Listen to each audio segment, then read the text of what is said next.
अस्सलाम वालेकुम। आज की इस वीडियो में हम एक और प्रोटोटाइप असाइनमेंट के बारे में देखेंगे। इस प्रोजेक्ट का नाम है head speech detection using machine learning for Roman Urdu. पहले भी हमने 2-3 वीडियोस इसके ऊपर बनाई हैं। इसके अलावा फाइनल के लिए भी हमने इसके ऊपर पूरी एक सीरीज़ या प्लेलिस्ट बना डाली है। रिक्वायरमेंट्स यहाँ से जो मेजर रिक्वायरमेंट है आपके पास ये हैं। डायरेक्ट हम इसकी कोडिंग के ऊपर चलते हैं। आपको हमने जिप फाइल दी होगी।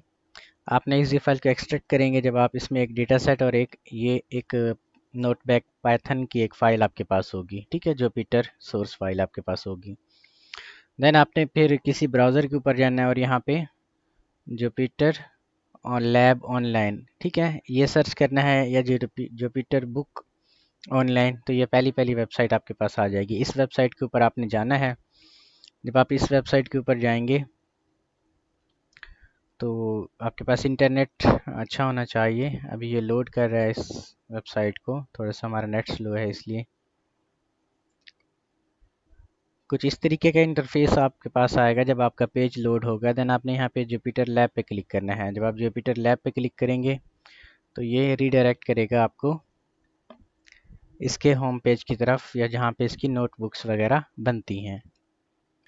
कुछ इस तरीके का आपके पास इंटरफेस आएगा। देन आपने यहाँ पे जाना है और यहाँ पे अपलोड का आपके पास ऑप्शन है। यहाँ पे अपलोड फाइल पे आपने क्लिक करना है और यही फ़ाइल आपने यहाँ से सेलेक्ट करनी है, ठीक है, जो हमने आपको ये जुपिटर की फ़ाइल दी थी। यहाँ से कंट्रोल सी करना है इसका पाथ, यहाँ पे कंट्रोल वी, और यहाँ पे, और फिर ये वाली फ़ाइल आपने सेलेक्ट करनी है। जब आप इस फाइल को सिलेक्ट करेंगे, हमारे पास ये पहले से ही सिस्टम के अंदर मौजूद है, तो कुछ इस तरीके का आपके पास कोड आ जाएगा। देन डेटा सेट को भी यहाँ से आपने रेंडर करना है। ये डेटा सेट यहाँ से कॉपी करना है और यहाँ पे जाके पेस्ट करना है, ठीक है, जिस तरह ये हमारे पास पहले से पेस्टेड है। इसमें हमने जुपिटर के अंदर हम सेल्स के अंदर काम करते हैं। ये पहले सेल जो हमारे पास है, इसमें हम इंपोर्ट करवा रहे हैं लाइब्रेरीज़ वगैरह को। पिछली वीडियोस में आपने देखा होगा कि इन लाइब्रेरीज़ का हमारे पास क्या काम है। देन इस सेल के अंदर हम एक्सेल फाइल को रीड करवा रहे हैं, जो कि आपका डेटा सेट है। df.head फंक्शन आपके पास बाय डिफ़ॉल्ट जो आपके पांडाज लाइब्रेरी होती है, या जो आपका डेटा फ्रेम हमने यहाँ पे बनाया हुआ है, आपके डेटा सेट या एक्सेल फाइल को रीड करके उसमें से पहली 5 रोज़ को आपको यहाँ पर डिस्प्ले करके दिखाता है। देन हमारी जो रिक्वायरमेंट थी, हमने लेबल करना था HS और NHS से, ठीक है, जिसमें आपका जो डेटा सेट था उसमें H और N यहाँ पे आपके पास लेबल थे, लेकिन इनको हमने दोबारा से रीनेम किया है। जहाँ पे H है यानी वो हेड स्पीच है, N यानी न्यूट्रल है तो वो NHS है, ठीक है। तो ये लेबल्ड आपका डेटा सेट यहाँ पे हमने दोबारा से प्रिंट कराया है। तीसरी हमारी रिक्वायरमेंट थी, आपने इसकी शेप को प्रिंट करना था। तो ये आपकी शेप df.shape फंक्शन की मदद से आप इसकी शेप को प्रिंट करवा सकते हैं, ये यहाँ पे देख सकते हैं। देन यहाँ पे हमने डेटा हेड और डेटा टेल की मदद से 7 और 3 रोज़ को प्रिंट करवाना था यहाँ पे, ठीक है। तो यहाँ पे डेटा हेड की मदद से हमने यहाँ पे फर्स्ट 7 रोज़ को यहाँ पे प्रिंट करवाया है या देखा है यहाँ पे। देन डेटा टेल की मदद से यहाँ पे हमने लास्ट 3 रोज़ को यहाँ पे प्रिंट करवाया है, ठीक है। फिर हमारे पास प्री प्रोसेसिंग स्टेप्स थे, जिसमें हमने मिसिंग वैल्यूज़ को काउंट करना था।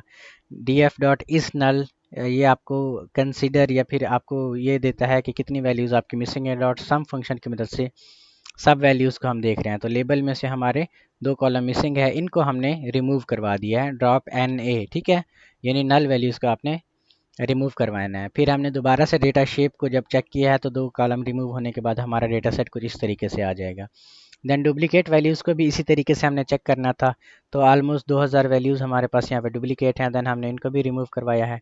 जब हम रिमूव करवाते हैं इनको, देन दोबारा हमने यहाँ पे शेप को मालूम किया है, तो हमारे पास जो शेप आई है डेटा सेट की वो 3000 आपके पास आ गई हैं, ठीक है। फिर हमने आउटलायर्स वगैरह को यहाँ से रिमूव करना था।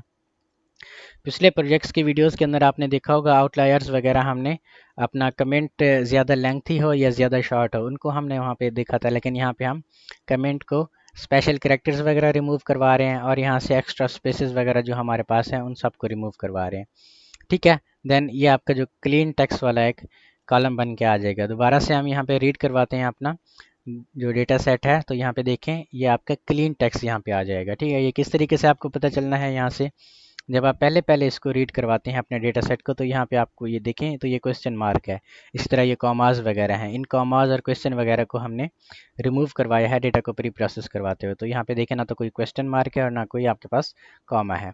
तो ये सारी की सारी आपकी रिक्वायरमेंट थी।